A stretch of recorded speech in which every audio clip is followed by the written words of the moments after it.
Hello and welcome to PSM Speak. Who is going to get what from this budget? It's not difficult to answer this question. But who is asking this? Which segment of the population is asking this? That's what we need to know. Also, who are the architects of budget? If you first answer these two questions, then we can easily estimate how is the budget going to be like and which segment of the society is going to get what kind of concessions, etc. But before that, we need to know a little about budget. Very briefly, budget is income and expenditure of a given year. The budget year now is 2025-26, starting April 2025 and ending with March 2026. For this 1 year, what are the government's revenues? What are its spending? The revenues, tax revenue, non-tax revenue, and then spending on its essential expenditures like on its own employees, their wages, allowances, salaries, pensions and all, and also maintenance of defense, then some subsidies, payment of interest on the amount the government borrowed. So when there is a surplus, it is good, but that is unlikely to happen. Deficit, spending is more than the earnings. And the budget is a statutory obligation on the government. Take the approval of the parliament, which means approval of the people. Article 112, 114, 266, 2662. So this is a constitutional obligation. Then who are the architects? That is important to answer this question, how it is going to be like. The present government. The present government has been following neoliberal economic policies. Importance to the private sector, government withdrawal from the economy, that is at the heart of the policies, neoliberal economic policies. Giving importance to the market forces, which means the government seek to spend less, not to incur deficits. So this government doesn't want to spend more. Then we can imagine what will be the size of the budget, because the allocations will be made depending on the size of the budget. As we have been observing over years, the budget size as a percentage of the gross domestic product has been shrinking. In 2009-10, it was 17.43% of the GDP. That has come down to 14.76% current year, 2024-25. Now, of the GDP we said, what is the GDP expectation this year? 326 lakh crore rupees in the budget. That much GDP is expected based on the estimated 10.5% nominal growth.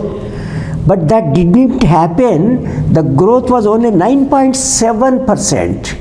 So far, what the government circles are estimating it to be. So, the revised GDP estimate 324 lakh crore rupees. If that is the GDP now this year, next year, let's say government might expect the growth in the range of some 10% nominal again, by which 2025-26 GDP is going to be 356 lakh crore rupees. And budget size, because it has been coming down, and this year also we can't expect it to go beyond 14.5%, not very much above that.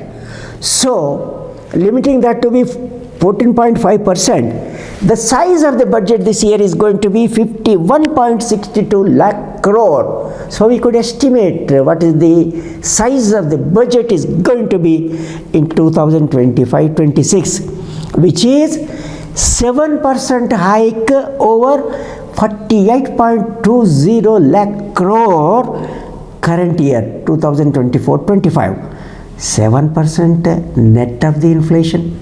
Not much. So there won't be any growth of spending of the government. Given this scenario, we can't expect great allocations, more than what the government has been allocating for several years now. Because government also said that the fiscal deficit is 4.9% this year and wants to reduce it to 4.5% during 25-26. So this reconfirms our estimate that the budget size is not going to be more than 51.62 lakh crore. Then people who 134 million, constituting about 9.7%, are very poor with incomes less than $2 a day, and 1,162 million, 84%, have incomes.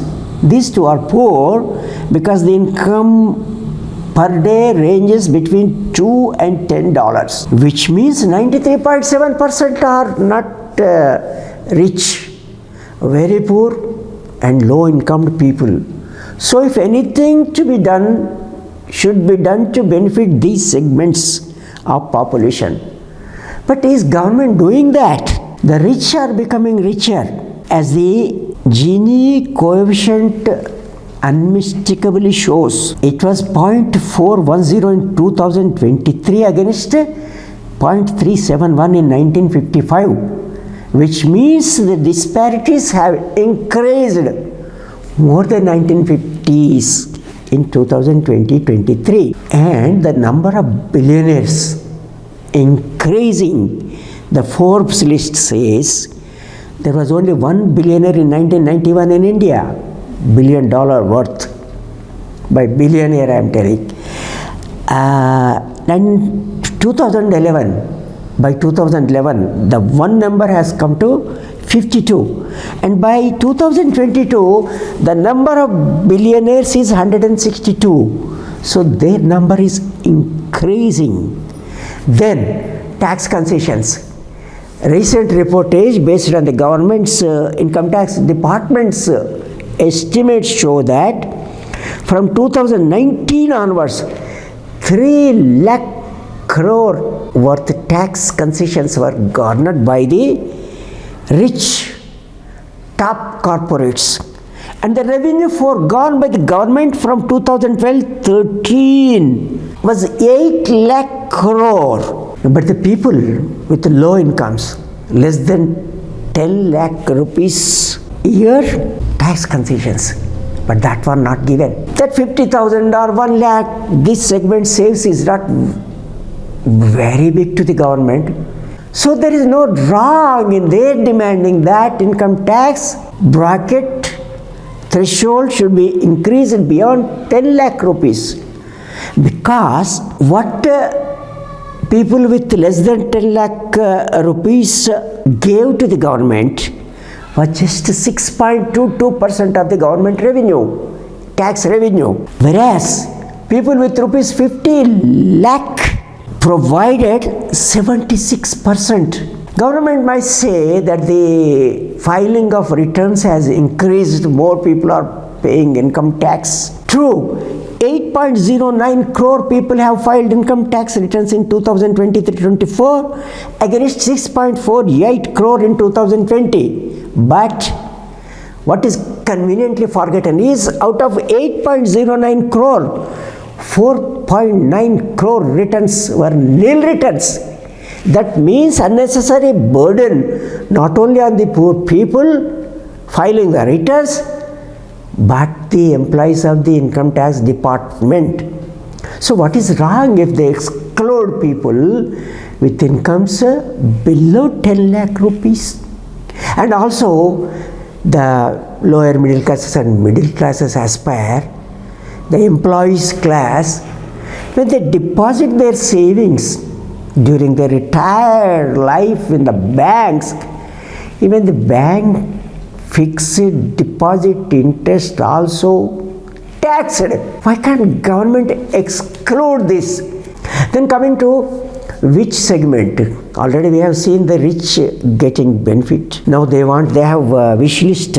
Some 10-point wish list was given by the Confederation of Indian Industry, Ease of Doing Business, single window and simplified labor compliance and other things which are necessary for them for their progress of the business, industry and commerce. But whereas the others, among that 92% of the people, check youth unemployment, educated unemployment with postgraduate qualification, for example. So 30%, 28, 29, close to 30% are unemployed. They aspire for employment.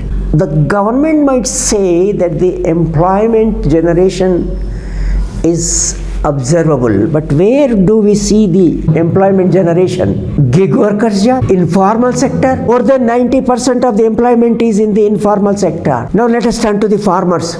92% of the farmers are small and marginal. And what is the income that they get?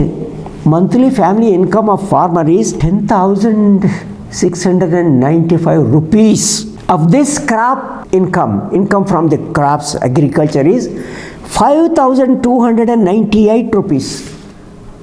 Rest is coming from daily wages and some allied agricultural activities. So raise the income of the farmer, government should think of the farmers. And then health sector, poor allocations. And how bad is health sector in this country? Every one of us have experienced it during the COVID time. Also even today we experience the bad, poor, inadequate healthcare system.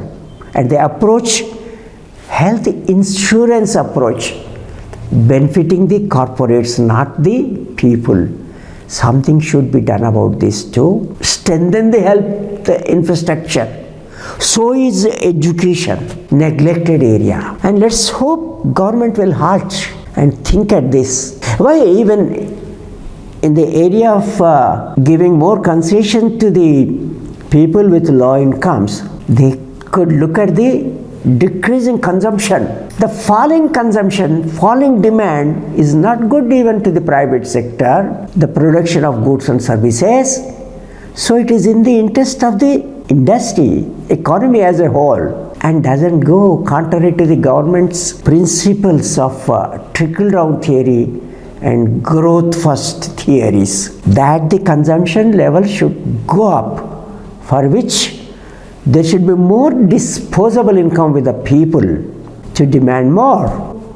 Will the government think on these lines? Make it a budget for poor? But as of now it is a poor budget, not pro-poor budget, because of the size I am talking to. Thank you so much for so patiently watching this video. Please subscribe to the channel if you haven't done it already. Thank you.